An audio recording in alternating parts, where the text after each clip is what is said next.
Warta Lisan Minggu tanggal 6 Februari tahun 2022. Yang pertama, pemahaman Alkitab online. Pemahaman Alkitab online akan diadakan melalui grup WhatsApp di GKI Purworejo pada hari Selasa tanggal 8 Februari 2022 pukul 17.30. Dilayani oleh Pendeta Yohanes Budi Santoso dan dibaca mencelapar pada hari Rabu tanggal 9 Februari 2022 pukul 19.00 dilayani oleh Bapak Christian Wahyu Dianto dengan tema Diutus Tuhan di Masa Sulit dengan bacaan Yesaya pasal 6 ayat 1 sampai dengan ayat 13. Segenap warga jemaat diundang untuk berpartisipasi. Yang kedua, persekutuan remaja atau pemuda. Persekutuan remaja atau pemuda akan diadakan secara online di GKI Purworejo pada hari Sabtu tanggal 12 Februari 2022 pukul 18.00 di GKI Purworejo dan dibaca mencelapar pada hari Jumat tanggal 11 Februari 2022 pukul 19.00 di GKI Bacem Celapar. Dilayani oleh Ibu Suharyati. Segenap remaja dan pemuda diundang untuk berpartisipasi. Yang ketiga, ibadah minggu. Mempertimbangkan situasi terkini terkait COVID-19, Majelis Jemaat memutuskan bahwa ibadah minggu tanggal 6 dan 13 Februari 2022 serta semua kegiatan gerejawi yang bersifat mengumpulkan orang banyak sampai pada tanggal 19 Februari 2022 diselenggarakan secara online. Mohon perhatian saudara. Demikian warta lisan pada hari ini. Kita akan mulai ibadah. Mari bersaat teduh sejenak.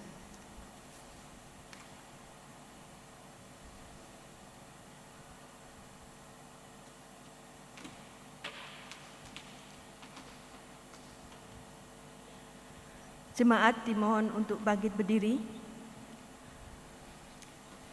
Panggilan beribadah.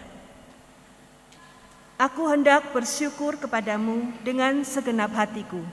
Di hadapan para Allah, aku akan bermazmur bagimu.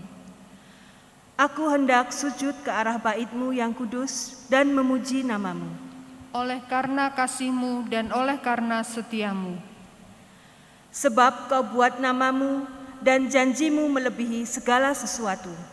Aku akan menyanyi tentang jalan-jalan-Mu dan menyatakan kemuliaan-Mu.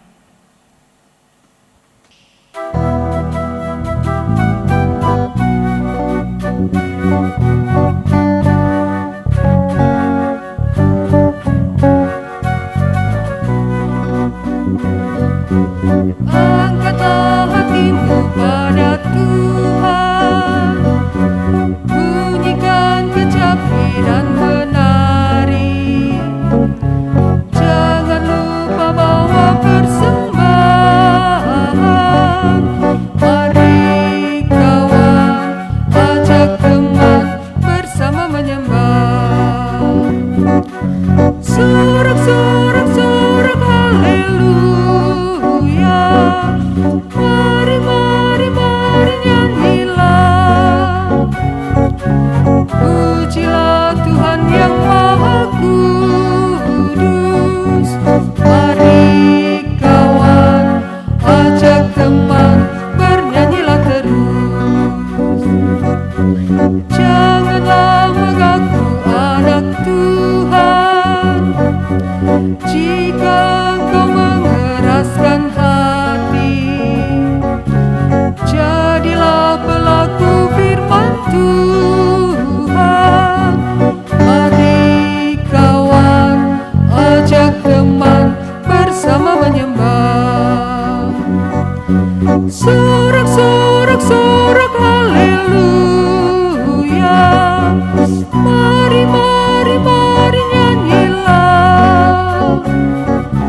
Pujilah Tuhan yang Maha Kudus. Mari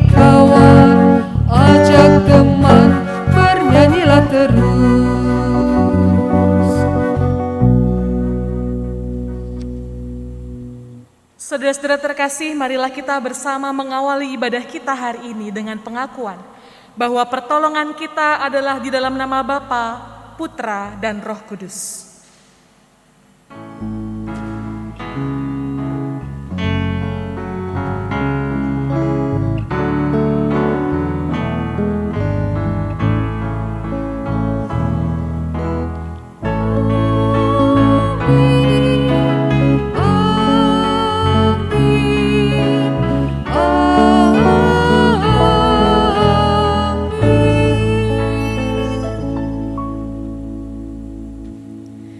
Damai Tuhan besertamu.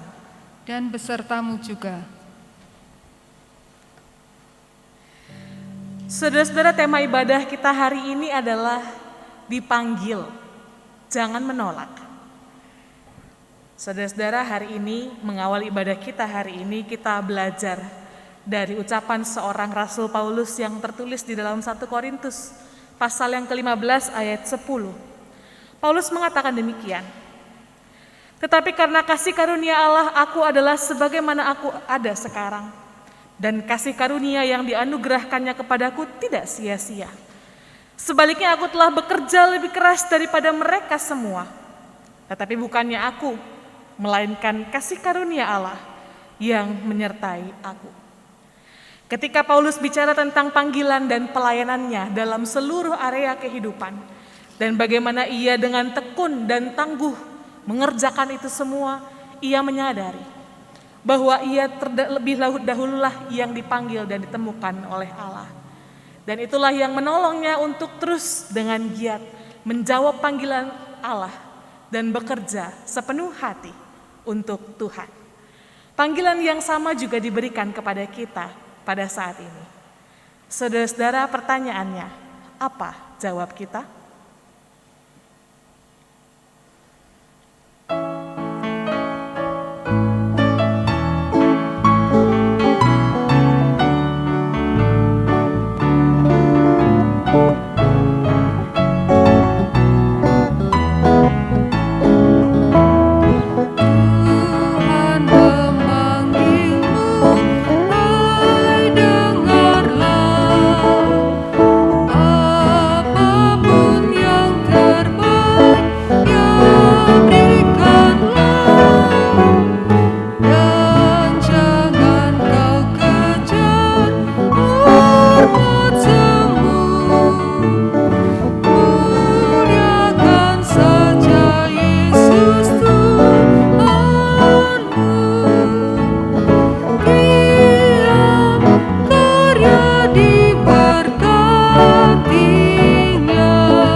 Saudara-saudara terkasih, Tuhan telah memanggil kita untuk menjadi mitranya, menjadi pelayan-pelayannya di tengah dunia, untuk menghadirkan kasih di tengah kericuhan, damai sejahtera di tengah orang-orang yang berputus asa. Pertanyaannya, sudahkah kita menjalankan panggilan Tuhan dengan sepenuh hati dan dengan kesungguhan? Mari kita datang kepadanya, mengakui kelemahan kita, bahkan juga dosa-dosa kita di hadapan Tuhan. Kita bersama menyanyikan sebuah lagu, "Ya Tuhan, kasihanilah aku yang lemah."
Kita bersatu dalam doa.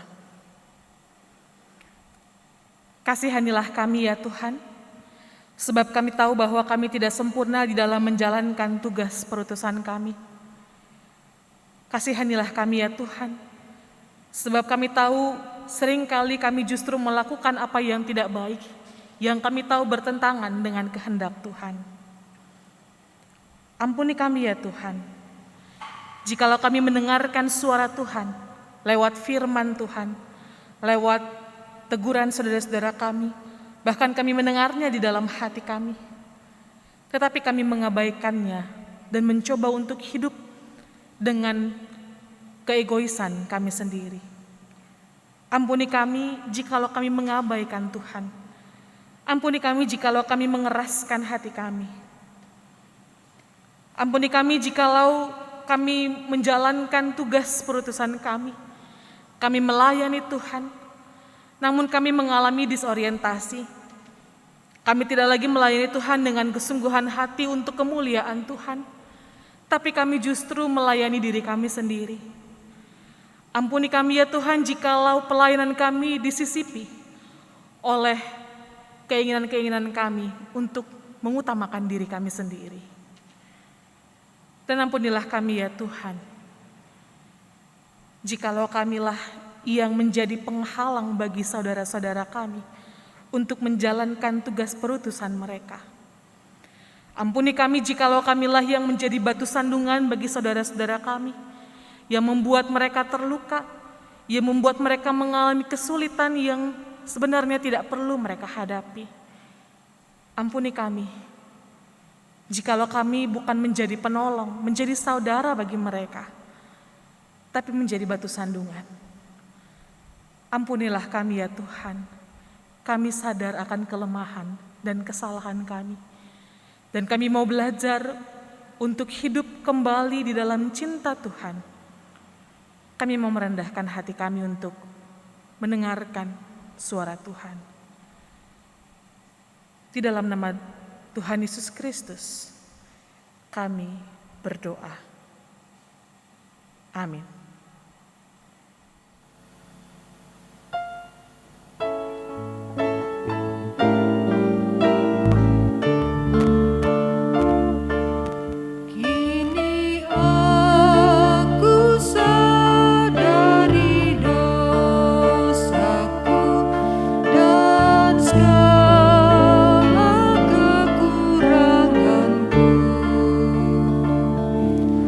Namun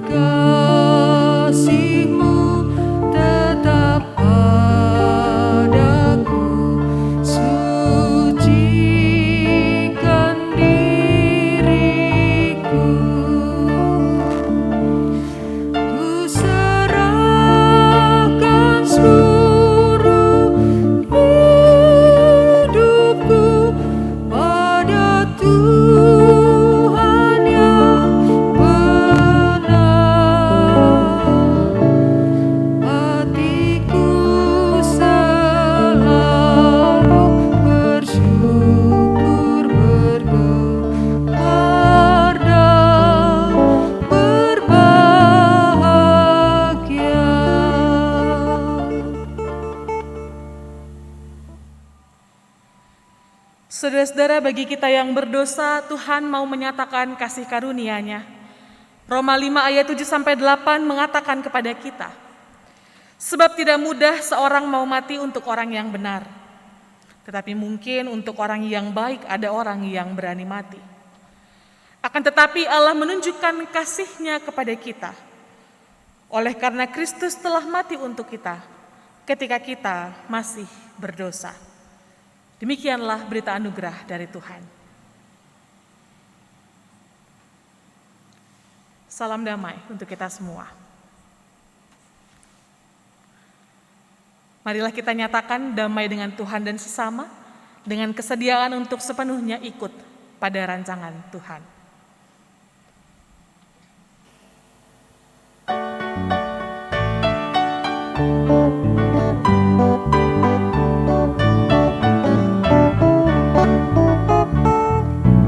Ikuti Kau saja Tuhan, jalan damai bagiku.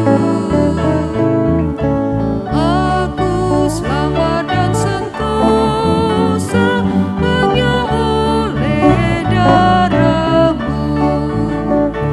Aku ingin ikuti Kau dan mengabdi padamu. Dalam Engkau juru selamat, ku bahagia penuh. Ikut dan menyangkal diri, aku buang yang fana, hanya turut kehendak-Mu dan padamu berserah. Aku ingin ikuti Kau dan mengabdi padamu. Dalam Engkau juru selamat, ku bahagia penuh.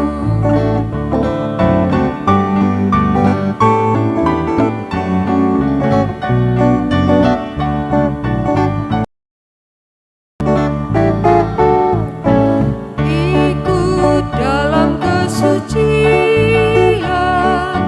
lahir batin yang bersih. Aku rindu mengikuti suri yang Engkau beri. Aku ingin ikuti Kau dan mengabdi padamu. Dalam Engkau juru selamat, ku bahagia penuh.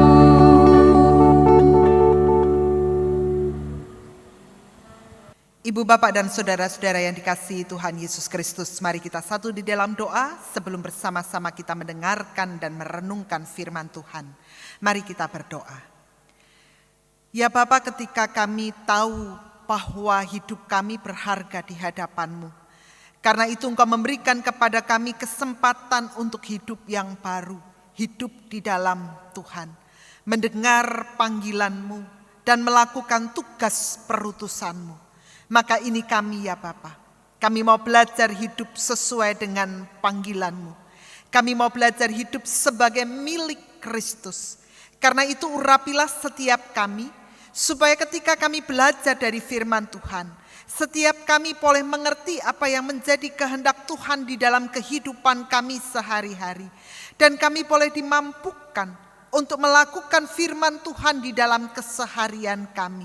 Sehingga sebagai milik dan utusan Kristus, kami boleh sungguh-sungguh melakukan tugas panggilan dan perutusan kami dengan penuh sukacita. Pakailah hamba-Mu yang akan menyampaikan kebenaran firman-Mu. Urapi hamba-Mu ini dengan Roh-Mu yang kudus, supaya hamba-Mu boleh berkata-kata sesuai dengan kehendak Tuhan. Bapa, setiap kami mau dengar firman-Mu, setiap kami mau diperlengkapi oleh firman Tuhan, berbicaralah karena kami mau mendengar. Di dalam nama Tuhan Yesus Kristus kami berdoa. Amin. Firman Tuhan pada hari ini terambil dari Injil Lukas pasal yang kelima, ayat yang pertama sampai dengan ayat yang ke-11. Injil Lukas pasal yang kelima, ayat yang pertama sampai dengan ayat yang ke-11, firman Tuhan mengatakan kepada kita demikian. Pada suatu kali, Yesus berdiri di pantai Danau Genesaret, sedang orang banyak mengerumuni dia, hendak mendengarkan firman Allah. Ia melihat dua perahu di tepi pantai, nelayan-nelayannya telah turun dan sedang membasuh jalannya. Ia naik ke dalam salah satu perahu itu, yaitu perahu Simon, dan menyuruh dia supaya menolakkan perahunya sedikit jauh dari pantai. Lalu ia duduk dan mengajar orang banyak dari atas perahu. Setelah selesai berbicara, ia berkata kepada Simon, "Bertolaklah ke tempat yang dalam dan tebarkanlah jalamu untuk menangkap ikan." Simon menjawab, "Guru, telah sepanjang malam kami bekerja keras dan kami tidak menangkap apa-apa. Tetapi karena engkau menyuruhnya, aku akan menebarkan jala juga." Dan setelah mereka melakukannya, mereka menangkap sejumlah besar ikan sehingga jala mereka mulai koyak. Lalu mereka memberi isyarat kepada teman-temannya di perahu yang lain supaya mereka datang membantunya. Dan mereka itu datang, lalu mereka bersama-sama mengisi dua perahu itu dengan ikan hingga hampir tenggelam. Ketika Simon melihat hal itu, ia pun tersungkur di depan Yesus dan berkata, "Tuhan, pergilah daripadaku karena aku ini seorang berdosa." Sebab ia dan semua orang yang bersama-sama dengan dia takjub oleh karena banyaknya ikan yang mereka tangkap. Demikian juga Yakobus dan Yohanes anak Zebedeus yang menjadi teman Simon. Kata Yesus kepada Simon, "Jangan takut, mulai dari sekarang engkau akan menjala manusia." Dan sesudah mereka menghela perahu-perahunya ke darat, mereka pun meninggalkan segala sesuatu, lalu mengikut Yesus. Yang berbahagia adalah setiap kita yang mau mendengar firman Tuhan, menyimpannya di dalam hati, dan melakukannya dalam hidup sehari-hari. Haleluya.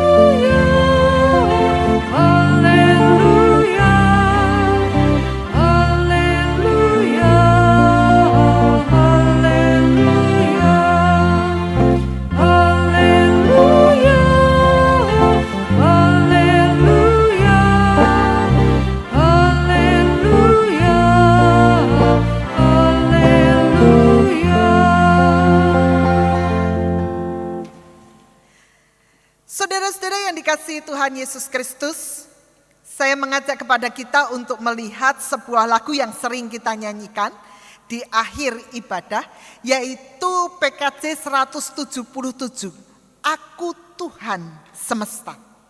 Di dalam lagu itu diceritakan bahwa Allah sedang bergumul dengan luar biasa melihat situasi dan kehidupan manusia di dalam dunia. Di dalam ayat yang pertama dikatakan, "Aku Tuhan semesta, jeritanmu ku dengar, kau di dunia yang gelap." Allah ingin menyelamatkan kita. Nah, di dalam bait yang pertama itu kemudian dikatakan di bagian akhir, "Siapakah utusanku membawa terang?"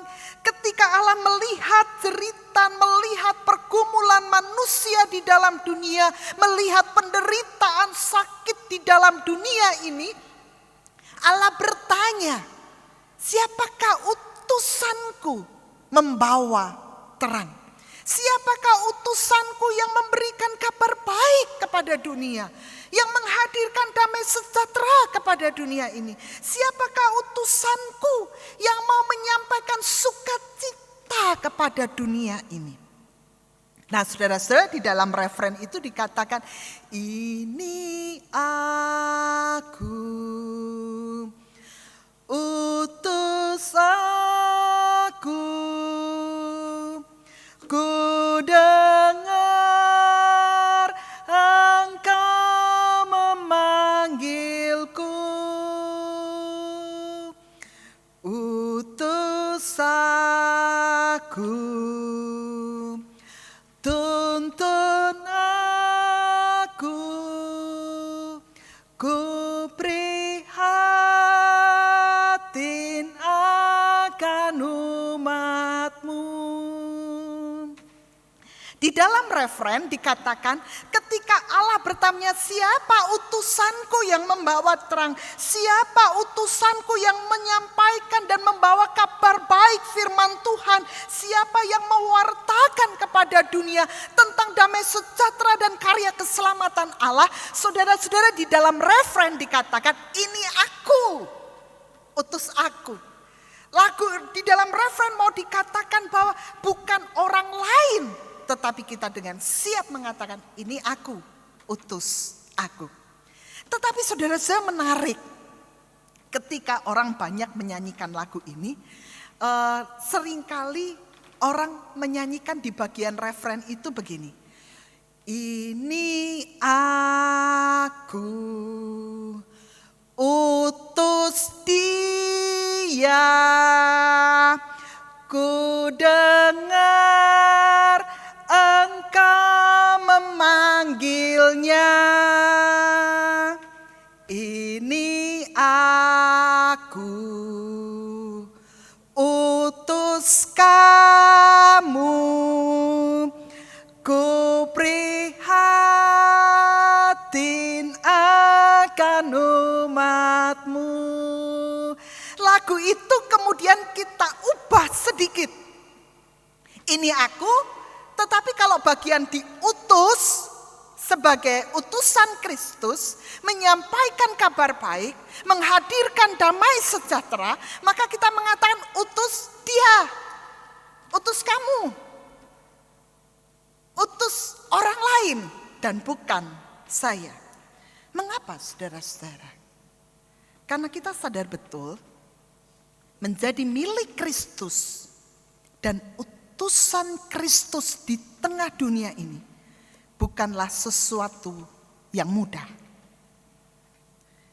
Menjadi utusan Kristus di tengah dunia ini sulit dan berat. Saya punya pengalaman sederhana, saudara-saudara. Satu kali ketika saya masih ada di Purworejo, telepon rumah itu berdering. Lalu dari seberang orang mengatakan, selamat siang, ini dari kepolisian, anak ibu mengalami kecelakaan. Lalu saudara-saudara, saya menjawab pada waktu itu. Oh, lalu anak saya bagaimana, Pak Polisi? Ya, ibu segera saja datang ke rumah sakit, segera hubungi supaya kami bisa segera menindak lanjut. Lalu saya mengatakan begini, saudara-saudara, karena saya tahu bahwa telepon itu adalah sebuah kebohongan. Lalu saya mengatakan gini, sudah biar saja anak saya kecelakaan, mati ya rapopo lah ben wae dinengke wae. Saudara-saudara, lalu dari seberang itu segera mengatakan begini, oh dasar. Lalu ada kalimat yang buruk dia sampaikan. Lalu telepon itu dimatikan. Saudara-saudara, ketika saya mendengar itu kemudian saya segera gini, kok jadi dia yang marah loh? Harusnya kan saya yang marah. Wong kamu yang ngapusi, kamu yang berbohong, kan membuat saya jadi jengkel.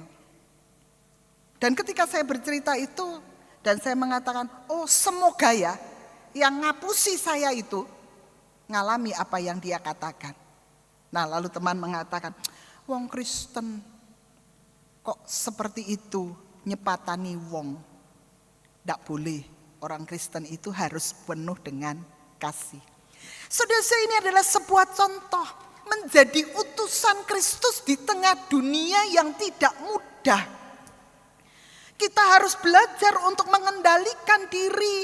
Kita harus belajar untuk merendahkan hati kita. Kita harus belajar di tengah situasi yang seperti apapun, tetap harus menyatakan kasih dan pengampunan. Sehingga kita tidak jarang mengatakan, siapa utusanku? Ini aku utus dia. Jangan utus aku. Kenapa? Karena menjadi utusan Kristus tidak mudah. Saudara-saudara, jika kita melihat bacaan kita di dalam Injil Lukas pasal yang kelima, ayat yang ke-10b dan ayat yang ke-11, di sana ditunjukkan kepada kita, kata Yesus kepada Simon, jangan takut. Mulai dari sekarang engkau akan menjala manusia. Dan sesudah mereka menghela perahu-perahunya ke darat, mereka pun meninggalkan segala sesuatu lalu mengikut Yesus. Sudah saya perhatikan apa yang ditunjukkan di dalam ayat 10b sampai dengan ayat yang ke-11. Ketika Yesus memanggil Simon, Yakobus dan Yohanes dari penjala ikan menjadi penjala manusia. Di ayat yang ke-11 dikatakan mereka tidak menolak. Mereka tidak berpikir berkali-kali. Mereka tidak membuat pertimbangan ini dan itu. Tetapi dikatakan setelah mereka menghela perahu-perahunya ke darat, lalu mereka meninggalkan sesuatu, lalu ikut Yesus. Mereka tidak berpikir panjang, mereka tidak memberikan pertimbangan ini dan itu. Mereka tidak menolak. Tetapi mereka menerima panggilan Tuhan. Ini menarik untuk kita perhatikan. Kalau kita mau melihat penjala ikan itu seperti apa sih saudara-saudara? Penjala ikan itu dari menangkap ikan yang hidup, yang ada di dalam laut, yang ada di dalam air, diambil dari air, lalu dibawa pada sebuah kematian. Kenapa? Karena ikan itu akan dikonsumsi oleh orang-orang yang memerlukannya. Dari ikan yang hidup dibuat mati untuk dikonsumsi. Sekarang Simon, Yakobus dan Yohanes dipanggil oleh Yesus menjadi penjala manusia. Itu mau mengatakan dari manusia yang mati karena dosa, dari manusia yang ada di bawah kuasa dosa, yang tidak lagi mampu melihat mana yang benar dan mana yang baik.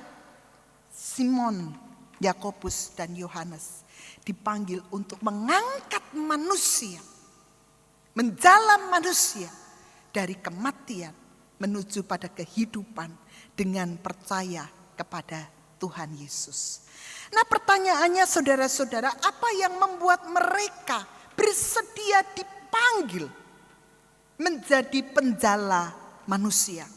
Apa yang mendasari Simon, Yakobus dan Yohanes tanpa berpikir panjang, tanpa membuat pertimbangan ini dan itu, lalu mengikut Yesus menjadi penjala manusia? Mari kita perhatikan perikop kita mulai dari ayat yang kedua. Di sana dikatakan ia melihat dua perahu di tepi pantai, nelayan-nelayannya telah turun dan sedang membasuh jalannya. Saudara-saudara, ayat 2 memberikan sebuah keterangan bahwa Simon, Yakobus dan Yohanes baru saja pulang dari bekerja, dari menangkap ikan. Mereka sedang membasuh jala-jala mereka. Mereka baru menyelesaikan pekerjaan mereka. Nah, kalau kita lanjutkan di dalam ayat yang kelima, maka di sana ditunjukkan sebuah pernyataan yang jelas dari Simon yang pulang dari bekerja, dari menangkap ikan. Simon mengatakan bahwa guru telah sepanjang malam kami bekerja keras dan kami tidak menangkap apa-apa. Nah saudara-saudara, rupa-rupanya ketika Yesus meminta mereka duduk di perahu mereka dan meminta untuk lebih jauh dari pantai, rupa-rupanya nelayan-nelayan ini sedang pulang, tidak sedang ada di dalam kebahagiaan dan sukacita. Mereka sedang ada di dalam persoalan. Mengapa? Karena mereka tidak dapat menangkap ikan. Mereka pulang dengan tangan hampa. Sudah saya bisa bayangkan kalau kita itu sedang bekerja keras. Anak-anak di rumah, anak istri di rumah menunggu pulang dari kerja. Ayah akan bawa uang untuk kita makan hari ini. Dikatakan mereka pulang tidak menangkap ikan. Apa yang para nelayan itu pikirkan? Mereka akan ada di dalam kesedihan, ada di dalam kesusahan. Bagaimana ketika kami pulang, kami tidak membawa hasil apapun. Bagaimana keluarga kami akan menikmati hidup hari ini. Ibu bapak dan saudara-saudara, kalau kita melihat ayat 2 dan ayat 5, maka kita akan menemukan bahwa nelayan-nelayan itu, dalam hal ini Simon, Yakobus dan Yohanes, sedang punya persoalan yang sangat besar. Bahwa mereka bekerja, tetapi mereka tidak menghasilkan apapun. Nah, di tengah situasi yang seperti itu, saudara-saudara, kalau kita perhatikan ayat 4, Yesus memberi perintah kepada Simon. Perintahnya itu sederhana, bertolaklah ke tempat yang dalam dan tebarkanlah jalamu untuk menangkap ikan. Bertolak ke tempat yang lebih dalam, tebarkan jalamu. Saudara-saudara, apa yang dipikirkan oleh Simon? Ayat 5 yang kita baca tadi mau menunjukkan kepada kita bahwa persoalannya tidak sederhana yang dibayangkan. Mereka baru saja pulang dan para nelayan itu tahu betul menangkap ikan itu tidak bisa dilakukan di pagi hari. Menangkap ikan itu dilakukan di malam hari. Dan kalau sekarang harus ke tempat yang lebih dalam, lalu menebar jala, itu sama saja dengan sebuah pekerjaan yang sia-sia. Tidak akan dapat apapun. Dan itu akan membuat hati mereka semakin sedih. Ditambah lagi, yang meminta untuk menebarkan jala ke tempat yang lebih dalam adalah Yesus. Siapa dia? Bukan seorang nelayan. Dia seorang anak tukang kayu. Apa yang kita lihat saudara-saudara? Simon akan melihat, loh saya kan lebih berpengalaman. Nangkep ikan pagi hari itu gak ada artinya. Dan Yesus sebagai anak tukang kayu gak tahu gimana caranya. Bisa saja Simon, Yakobus dan Yohanes menolak perintah Yesus. Tetapi kalau kita perhatikan ayat 5b, dikatakan tetapi karena engkau menyuruhnya, aku akan menebarkan jala juga. Simon, Yakobus dan Yohanes walaupun merasa sepertinya ini pekerjaan yang sia-sia, tetapi di ayat yang ke-5b ditunjukkan bahwa mereka mendengar dan melakukan apa yang diperintahkan oleh Yesus. Apa hasilnya? Saudara-saudara, kalau kita lihat di dalam ayat yang ke-6 dan ayat yang ke-7, di sana ditunjukkan bahwa ketika mereka melakukan apa yang diperintahkan oleh Yesus, mereka menangkap sejumlah besar ikan sehingga jala mereka mulai koyak. Lalu mereka memberi isyarat kepada teman-temannya di perahu yang lain supaya mereka datang membantunya. Apa hasilnya? Mereka dapat ikan yang banyak, bahkan jala yang mereka gunakan mulai koyak dan mereka harus memanggil orang banyak teman-temannya untuk datang membantu mereka. Dan dikatakan mereka mengisi kedua perahu itu dengan ikan hingga hampir tenggelam. Itu artinya ikan yang mereka dapat banyak. Nah saudara-saudara, kalau kita melihat mulai dari ayat yang kedua sampai dengan ayat yang ketujuh, apa yang kita temukan? Mengapa ketika mereka dipanggil oleh Yesus untuk menjadi penjala manusia, mereka tidak membantah, mereka ikut Yesus, mereka tidak menolak. Saudara-saudara, kita menemukan apa yang menjadi dasar mereka dipanggil dan tidak menolak. Yaitu karena mereka mengalami, merasakan karya Tuhan dalam hidup mereka. Di tengah persoalan mereka tidak mendapatkan ikan. Di tengah persoalan mereka sedang ada di dalam kesusahan. Bagaimana kami akan mencukupkan hidup kami hari ini? Mereka berjumpa, mengalami dan merasakan Tuhan yang bekerja di dalam hidup mereka.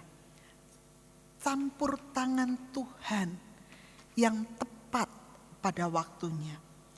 Campur tangan Tuhan yang menolong dan menyelamatkan mereka.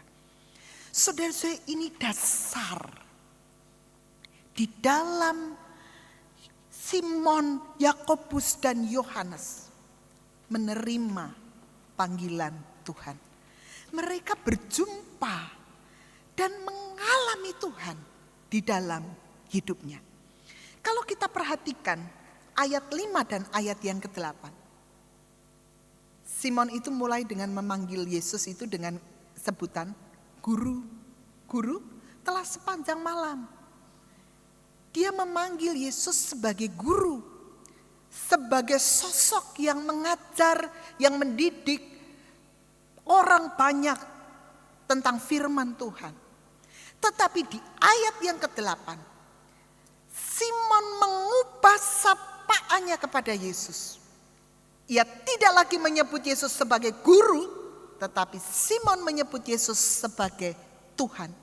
Tuhan, pergilah daripadaku karena aku ini seorang berdosa. Saudara-saudara, apa yang kita lihat? Perjumpaan, pengalaman bersama dengan Tuhan menghasilkan sebuah pengalaman spiritualitas, pertumbuhan iman. Dia percaya bahwa Yesus yang ada di hadapannya bukan hanya sekedar guru yang mengajar firman Tuhan, tetapi dia adalah juru selamat. Karena itu ketika dipanggil oleh Yesus, mereka tidak menolak. Nah saudara-saudara, apa yang kalau sekarang kita ditanya, apa yang menjadi dasar kita menerima panggilan Tuhan, menjadi milik dan utusan Kristus? Apa yang menjadi dasar kita mengatakan saya siap dipanggil untuk menjadi saksimu dimanapun aku berada. Aku siap untuk melayani engkau di dalam kehidupan pelayanan di tengah jemaat. Apa dasar panggilan kita?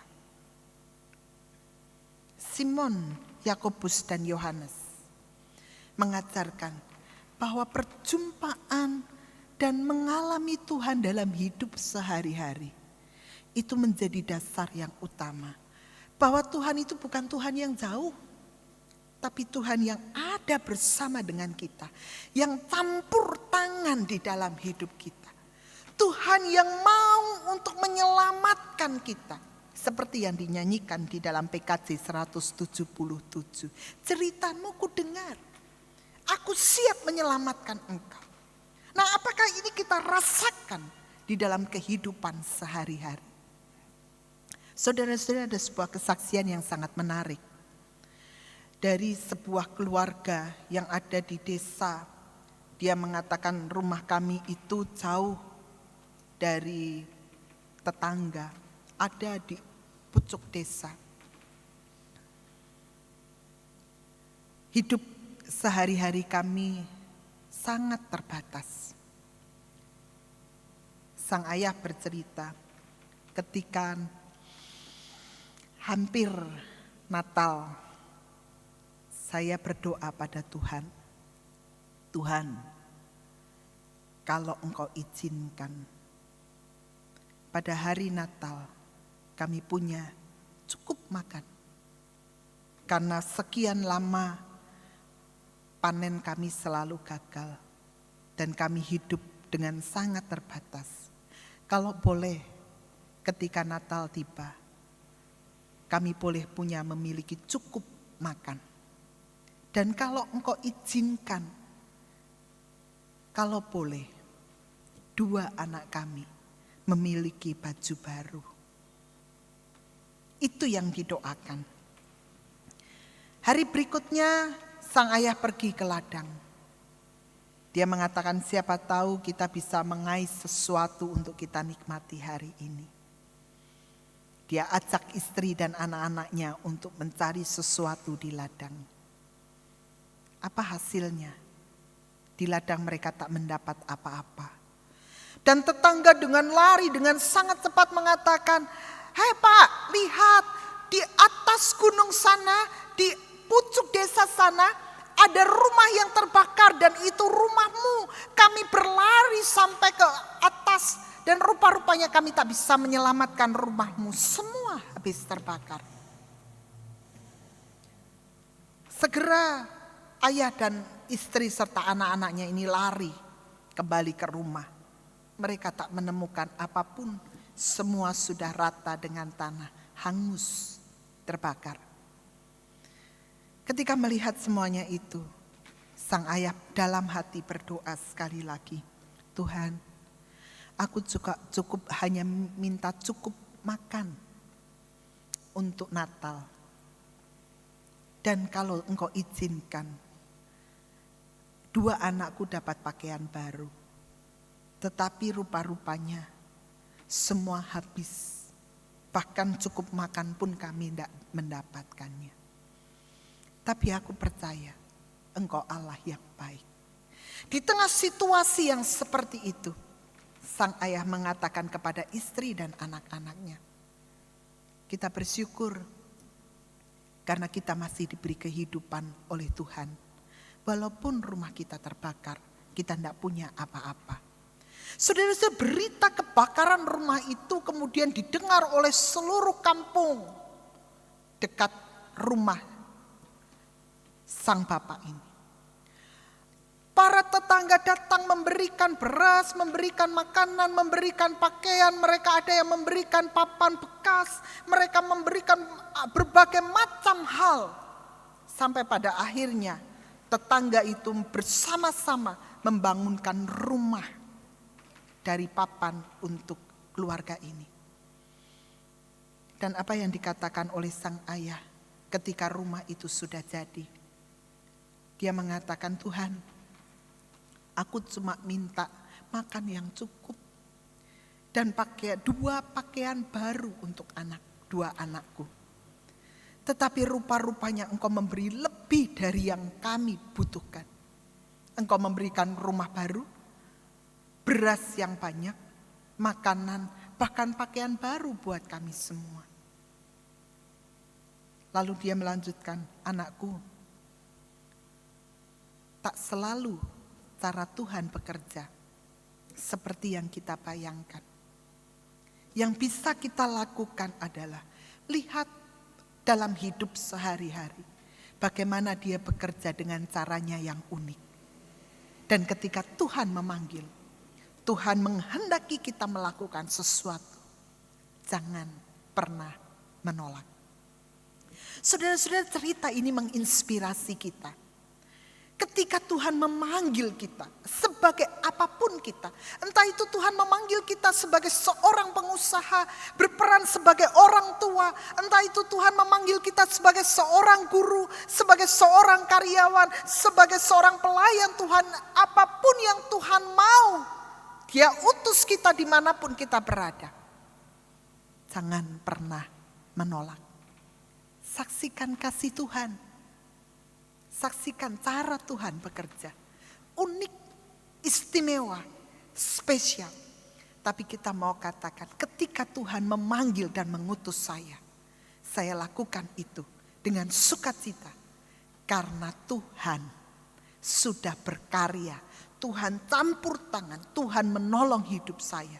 Dan tidak pernah kekurangan sedikit pun. Selamat berkarya, menjadi milik dan utusan Kristus. Tuhan memberkati. Amin.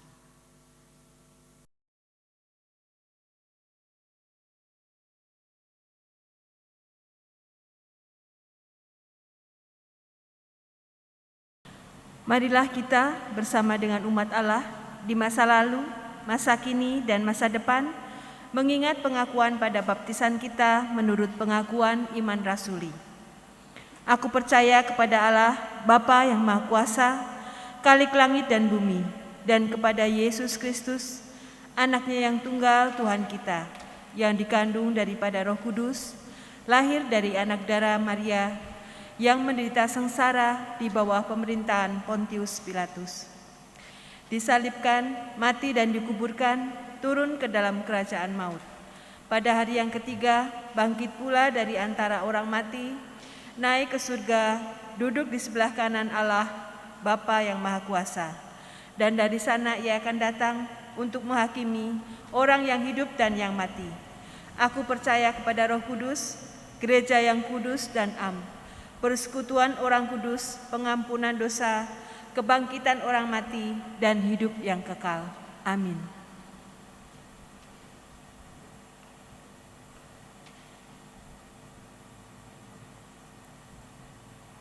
Marilah saudara-saudara kita bersatu di dalam doa.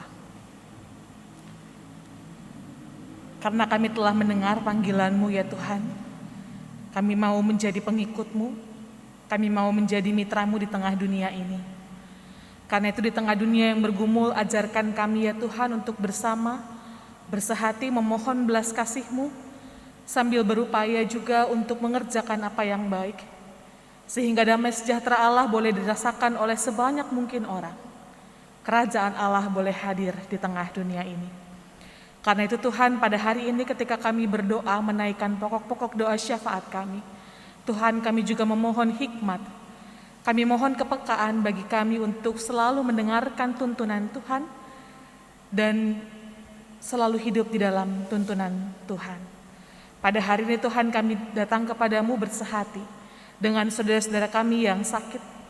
Tuhan, kami berdoa untuk mereka. Tuhan, kuatkan mereka di dalam perjuangan untuk mengupayakan pemulihan. Tuhan, kuatkan juga keluarga mereka. Dan tolonglah mereka ya Tuhan, supaya di dalam proses pemulihan mereka dapat berjumpa dengan Tuhan. Iman mereka terus dikuatkan. Bahkan mereka dimungkinkan juga untuk tetap menjadi saksi Tuhan, bahkan dalam segala keterbatasan dan kelemahan mereka. Pulihkan mereka ya Tuhan, tolonglah mereka. Kami juga mau berdoa untuk situasi bangsa ini secara khusus dalam menghadapi pandemi COVID-19. Kami berdoa untuk para pengambil keputusan, kami berdoa untuk para pemimpin, dan kami berdoa untuk kami semua sebagai warga masyarakat. Tolong kami Tuhan untuk dapat bekerja sama dengan baik, melakukan porsi kami masing-masing. Kalau pada saat ini kami merasakan dalam keadaan baik, ajarkan kami untuk mengelola anugerah dari Tuhan dengan baik, menjaga diri kami dan menjaga sesama kami. Dan kalau saat ini kami mungkin menghadapi persoalan, di dalam mengupayakan apa yang baik, Tuhan tolonglah kami untuk menjaga semangat kami. Tolonglah kami untuk bertekun dan tetap fokus pada pekerjaan kami masing-masing. Jauhkan kami dari segala keinginan untuk mengambil keputusan yang keliru, bahkan yang bertentangan dengan kehendak Tuhan. Proses vaksinasi yang terus berjalan, kami juga mau serahkan ke dalam tangan Tuhan. Kiranya semua boleh mendatangkan kebaikan. Kami juga mau berdoa ya Tuhan untuk saudara-saudara kami yang berulang tahun pada minggu ini. Kami bersyukur bersama dengan mereka untuk kasih setia Tuhan. Dan biarlah hari ulang tahun mereka boleh menjadi momen pengingat bahwa Tuhan ada bersama-sama dengan mereka dan Tuhan akan selalu ada bersama-sama dengan mereka. semua hal yang harus dihadapi, semua tantangan dan kejutan yang sedang menanti, kami mau hadapi di dalam syukur dan dalam sukacita, karena kami tahu Tuhan bersama dengan kami. Kami juga mau berdoa ya Tuhan untuk anak-anak kami yang terus dalam proses persiapan untuk menghadapi ujian, secara khusus mereka yang duduk di kelas 6, 9, dan 12, berkati mereka dalam persiapan mereka, berikan kesehatan dan berikan sukacita di dalam belajar. Begitu juga dengan para guru, para karyawan, dan setiap orang tua. Tuhan berikan ketekunan dan kesabaran. Terima kasih ya Tuhan. Kami juga mau berdoa untuk para pelayan-Mu di gereja ini, secara khusus setiap anggota badan pelayanan yang akan melakukan evaluasi program dan perencanaan program untuk tahun program yang baru. Tuhan, kami mohon hikmat dari Tuhan, sehingga kegiatan demi kegiatan yang dilakukan dan dirancang boleh mengupayakan sesuatu yang baik, menolong umat Tuhan di jemaat ini, di gereja ini untuk bertumbuh di dalam spiritualitas dan di dalam kasih terhadap Tuhan dan sesama. Terima kasih ya Tuhan, inilah doa kami. Pergumulan kami, cita-cita dan harapan kami, semuanya kami serahkan di dalam satu nama, yaitu Tuhan Yesus Kristus, Juru Selamat kami yang agung. Amin.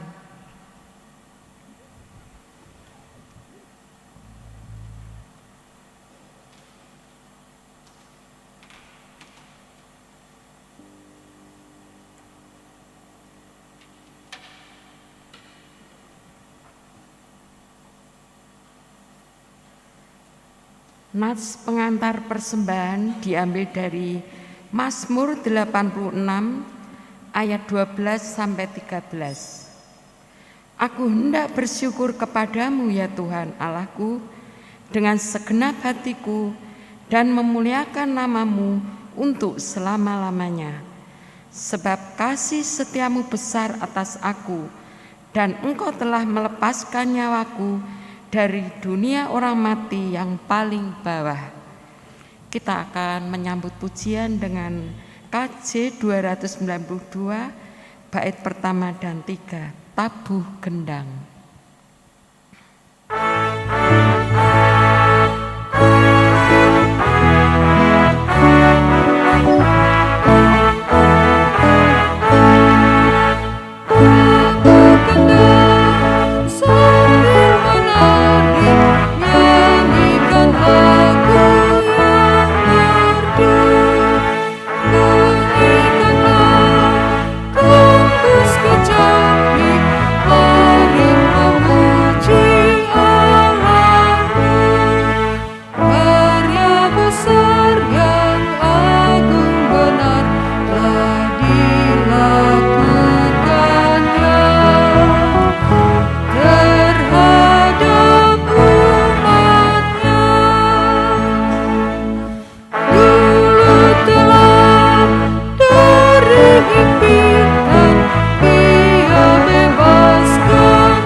Berdiri, kita akan membawa persembahan ini kepada Tuhan. Mari kita berdoa. Puji syukur kami panjatkan kepadamu ya Tuhan, karena kami bisa melalui hari-hari hidup kami dengan pimpinan dan penyertaan-Mu. Engkau lancarkan segala aktivitas yang kami jalani. Engkau juga memberi kekuatan dan berkat kesehatan di dalam tubuh kami, sehingga kami bisa bekerja, bisa menjalankan segala aktivitas kami. Dan berkat-Mu pun boleh masuk di dalam hidup kami. Saat ini Tuhan, kami hendak memberikan persembahan kepada Engkau. Kiranya Engkau menerimanya dan Engkau pergunakan persembahan ini untuk kebesaran nama-Mu di tempat ini. Kami mengucapkan syukur untuk semua itu ya Bapa.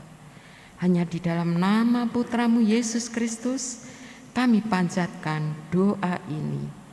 Amin.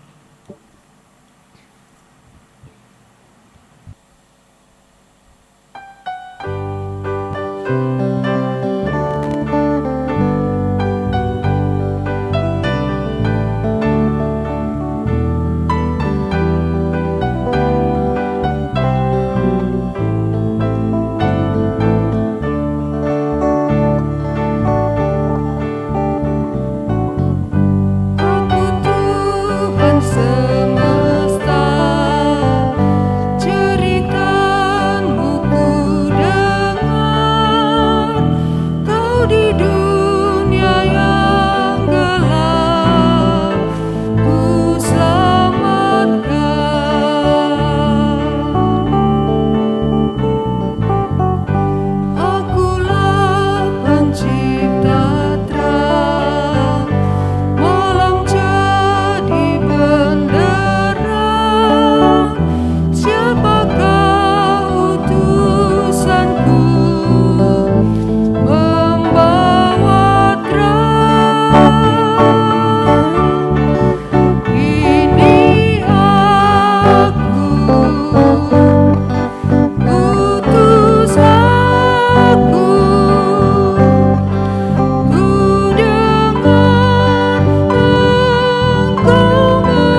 Saudara-saudara, marilah kita melanjutkan keseharian kita sebagai orang-orang yang telah dipanggil dan diutus oleh Tuhan.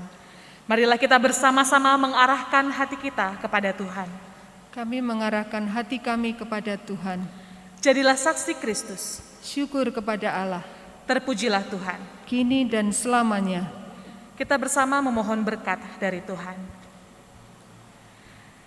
Kiranya Allah yang telah memanggil kita akan memperlengkapi dan menolong kita juga untuk menjalani tugas perutusan kita. Sehingga kita dimampukan untuk menjadi saksinya hari ini, esok, sampai selama-lamanya. Amin.